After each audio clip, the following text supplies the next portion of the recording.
What's up guys, my name is Ace, and welcome back to another gun guide. This is the series where I go into great detail with all the stats of every one of the weapons in CoD World War II. In today's episode, we're going to be covering the AVS-36. Now, the AVS-36 is a Soviet fully automatic rifle. It fires an 8mm Mauser at approximately 800 rounds per minute. In CoD World War II, we get a damage profile of 40-30, which means it's going to be a 3 to 4 shot kill in core game modes. Our rate of fire is 441 rounds per minute, and with rapid fire, we can bump that up to 472 rounds per minute. Just for comparison, this 441 rounds per minute is exactly what the M2 carbine's rate of fire used to be before that got a buff, and now that fires faster. So it's slower than the M2 carbine now, but it is faster than the FG42, and those would be the two most comparable guns to the AVS-36.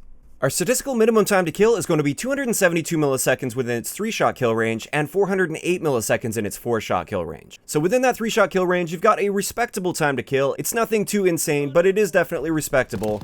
But once you miss a shot, or you get out to that 4-shot kill range, it does drop pretty drastically. As for headshots, we get a standard headshot multiplier of 1.1, which takes our headshot damage profile to a 44-33, which means without high caliber, headshots are essentially not going to be doing anything to help you here. When you pop high caliber on the other hand, you get a 1.5 times multiplier. This takes our headshot damage profile to a 60-45, and this means within that standard 3-shot kill range, if you're using high caliber, 1 shot to the body and 1 shot to the head will be a kill, which means it's extremely powerful with that attachment. Getting into our ranges, as you can see here, our 3-shot kill range extends out to 37.5 meters, which is equal to the FG42, and I did make a mistake in an earlier video when I was talking about this. It is not equal to the M2 carbine. The M2 carbine has a 3-shot kill range of 50 meters, so it definitely gets beat out there, but it is equal to the FG42, and it's still a very respectable 3-shot kill range.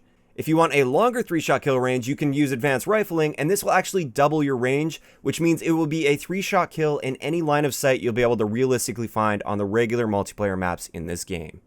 As for hardcore, it's always going to be a 1-shot kill as long as you're not shooting through something. This brings us to hipfire, and as you can see here, it doesn't have the greatest hipfire spread in the game. It's tied for the worst hipfire spread in the rifle category alongside the FG42, the BAR, the Volkssturmgewehr, and the ITRA Burst. As for idle sway, as you can see, it's got a little bit of idle sway. It's definitely some there, and in really long-range situations for hitting your first shot, this may affect your accuracy, but generally idle sway shouldn't be an issue for you with this gun. This brings us to recoil, and as you can see, it's got pretty much a straight vertical recoil, a little bit of side-to-side variance in there as it's kicking upwards, but generally just upwards recoil that's pretty easy to predict and control. Although I will say it's not quite as good as the FG42 or the M2 carbine, which, like I said earlier, those are the two most comparable guns. Moving on to magazine capacity, we've got a pretty decent magazine capacity, especially compared to the M2 carbine and FG42 at 24 rounds with 72 in reserve, and with extended mags you can bump this all the way up to 36 rounds with 108 rounds in reserve. I would say magazine capacity is definitely one of the upsides of the AVS-36. As for a reload add time, which is the amount of time it takes to reload without any unnecessary animations, this is 1.67 seconds, which is not the best in the rifle category, but it's still pretty decent, so reloading shouldn't be much of an issue for you. Moving on to aim down sight time, this is 280 milliseconds, which is the slowest in the rifle category. It's almost approaching LMG levels, but it is slightly faster than the LMGs in the game. Our sprint out time is equal to that at 280 milliseconds, which isn't out of the ordinary by any means. It's a bit on the slow side, but for a rifle like this, generally it's not going to be a huge issue. Our movement speed is standard for the rifle category at 95%, and same thing goes with our aim down sight strafe speed. This is also standard at 40%. So now I want to move into my recommended attachments, and this gun I really do feel relies on certain attachments. One of the attachments I always have on my AVS-36 classes is going to be quick draw. That aim down sight time at 280 milliseconds is pretty slow for a rifle. Like I said, it's approaching LMG levels, so I feel like without quick draw, it's just far too slow and I have to be pre-aiming absolutely everything, whereas with quick draw, it brings it a bit more in line with the other rifles in the game, and therefore I can move around the map a bit more confidently. Another attachment that I highly recommend on this gun is high caliber. Like I said, in that 3-shot kill range, just 1 shot to the body and 1 shot to the head will be a kill, which means your time to kill when you're doing that is ridiculous. It's way better than basically anything else in the game. In addition to that, extended mags is a good choice. Like I said, that 24-round magazine isn't too bad when you consider the lower fire rate of this gun, but I really like bumping that up to 36. Advanced rifling is a good choice if you're planning on locking down those longer lanes and picking people off at longer distances. And finally, rapid fire. I feel like rapid fire helps quite a bit with this gun. It makes it so your time to kill in that 3-shot kill range goes from just a respectable time to kill now to a very good time to kill that's very competitive with other guns. So this is definitely one of those guns that really excels with a bunch of attachments. Without attachments, I'm not really a big fan of this gun, but once you get a few different attachments on there, this becomes very, very solid.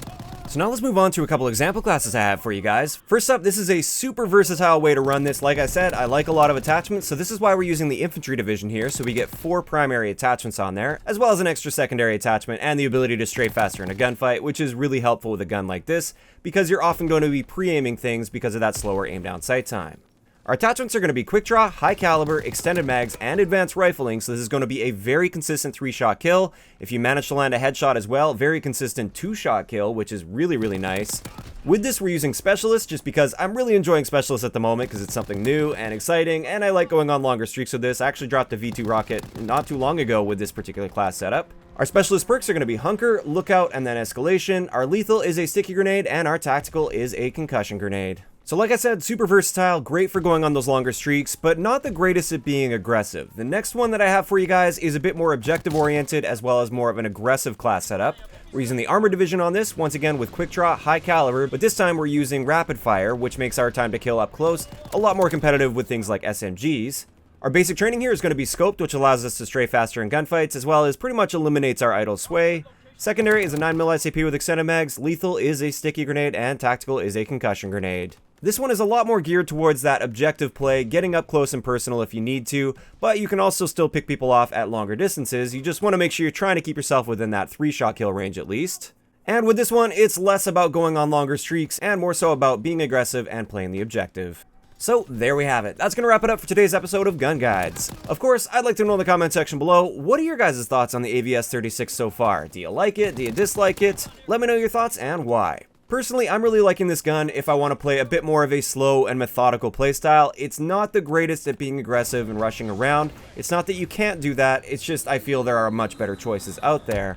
But so far, I am definitely enjoying it, and I would recommend spending Armory credits on it if you haven't already. As always, if you guys have missed any previous episodes of Gun Guides, I will leave a link to the playlist down below. I have now caught up and covered everything that we have in the game so far. If you enjoyed the video, a like rating is always appreciated, and don't forget to subscribe for more if you haven't already. I'll talk to you guys next time.